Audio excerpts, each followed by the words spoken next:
The learning place চ্যানেলে তোমাদের সবাইকে জানাই স্বাগত। আজ আমি তোমাদের অষ্টম শ্রেণী ইংলিশ টেক্সট বুকে ব্লসম বই থেকে লেসন ওয়ানটা পড়াবো। আগের ভিডিওতে তোমাদের আমি ইংলিশে লেসন করে দিয়েছি।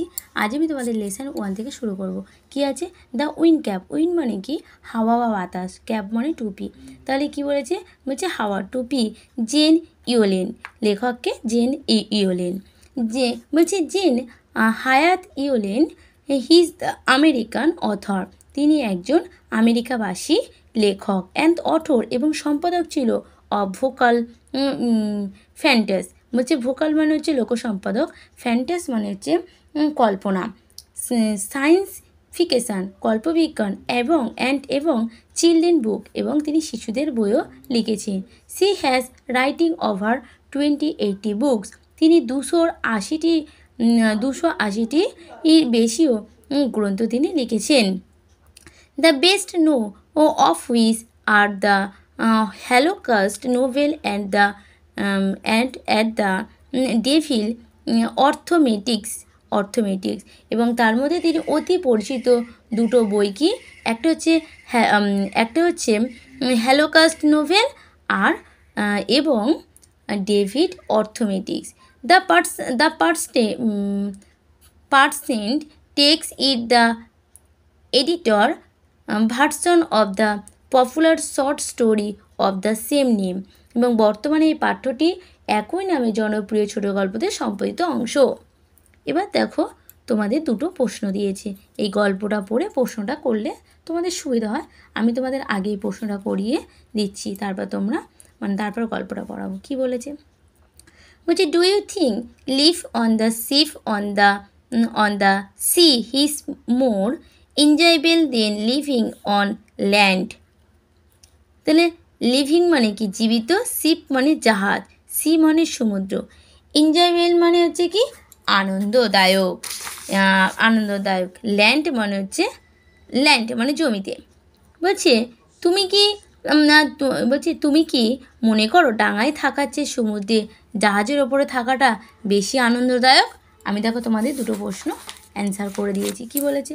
বলছে yes, I think living on the sheep on the sea is more enjoyable than living on land. বলছে হ্যাঁ, আমি মনে করি ডাঙায় থাকার থেকে সমুদ্রের জাহাজের ওপরে থাকাটা বেশি আনন্দদায়ক। পরে কি বলেছে?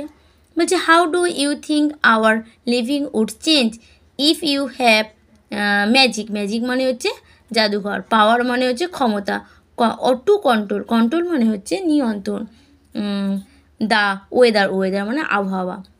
বলছি যদি আমাদের কাছে আবহাওয়াকে চালিত করা জাদুশক্তি থাকতো তাহলে তোমার জীবন কীভাবে তুমি পরিবর্তন করতে? কি বলেছে? বলছে if you have a magic power to control the weather our life would change heavy fast. বলছি যদি আবহাওয়ার নিয়ন্ত্রণে জাদুশক্তি আমার হাতে থাকতো তাহলে আমার জীবনটাকে আমি দ্রুত পরিবর্তন করতাম। এবার আমরা চলে যাব টেক্সে আমাদের কি বলেছে চলো আমরা পড়তে জানবো। দেখো কি বলছে there was once a lad who went to be a সার্ল।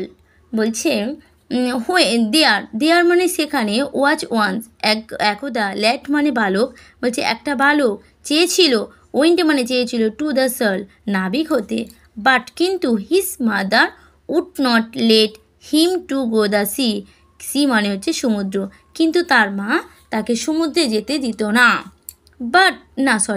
Children what do you know the sailing he would saw.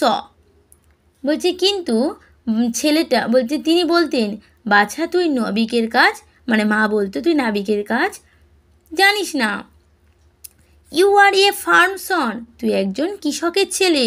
You know the turn of the session মানে কি? ঋতু অ্যান্ড এবং the small of the salt মানে মাটি।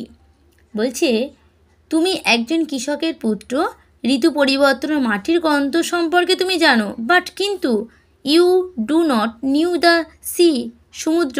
বলছে কিন্তু তুমি সমুদ্রের সম্পর্কে কিছু জানো না। No the boy which name the John. তোমার নাম কি? জন, তোমার নাম John. Had always had always obeyed his mother. সে সবসময় তার মায়ের কথা মান্য করত। he went about his farm work. Farm মানে কি? কৃষক। ওয়ার্ক মানে হচ্ছে কাজ করা। he heavy heart বলছে সুতরাং সে বিষণ্ণ মন খারাপ করে খামারের বাড়িতে কাজ করতে নেমে পড়ল। বাট কিন্তু did not the again mention the sea বলছে কিন্তু সে বারবার সে সমুদ্রের কথা সে বলেনি, মানে সে মেনশন করেনি। মেনশন মানে কি? সে সমুদ্রের কথা বলেনি। ওয়ান ডে একদিন he had be working behind the plough. Plough মানে হচ্ছে নাঙল। বলছে একদিন সে জমিতে নাঙল চড়াচ্ছিল। He all but ran over the tiny মানে ক্ষুদ্র, গ্রিন মানে হচ্ছে সবুজ, টার্টেল মানে কচ্ছপ, on the coat to dry, cold মানে ঠান্ডা, ড্রাই মানে ময়লা। বলছে সে দেখছিল নোংরা মাটির ঢেলার উপর দিয়ে একটা ছোট্ট কচ্ছপ দৌড়াচ্ছিল। হি picked the turtle up and set it on his head when he knew it would the safe মানে হচ্ছে নিরাপত্তা, পিক মানে হচ্ছে বাছাই করা। তাহলে কি বলছে? বলছে সে কচ্ছপটির উপরে তুলল এবং মাথার উপরে বসালো। when he was done with pawing বলছে কি পাউইং বলছে সে জানতো সেখানে এটি সুরক্ষিত থাকবে। John plucked the turtle from the hat এবং সে মাথায় সুরক্ষিত থাকবে। যখন তার চাষ করা শেষ হলো সে কচ্ছপটিকে মাথা থেকে নামালো। To his utter surprise the found that his had turned into tiny green fair man that stood upon his palm and bow. বলছে আটাম মানে উচ্চারিত, সারপ্রাইজ অবাক, ফাউন্ড মানে হচ্ছে পাওয়া, টার্টেন মানে হচ্ছে পরিবর্তন হয়েছিল, ফেয়ার মানে হচ্ছে পরি, আর পাম মানে হাতের তালু, আর বাউ মানে হচ্ছে নিচু বা নোয়ানো। তাহলে পুরো মানেটা কি হলো? বলছে সে অত্যন্ত আশ্চর্য হয়ে দেখলো এটি একটি ছোট্ট কচ্ছপ ছোট্ট সবুজ পরি হয়ে গেছে। সে তার হাতের তালুতে দাঁড়িয়েছে এবং তাকে অভিনন্দন জানাচ্ছে। I thank you for the kindness. পরি বলছে আমি তোমার দয়ার জন্য ধন্যবাদ জানাচ্ছি।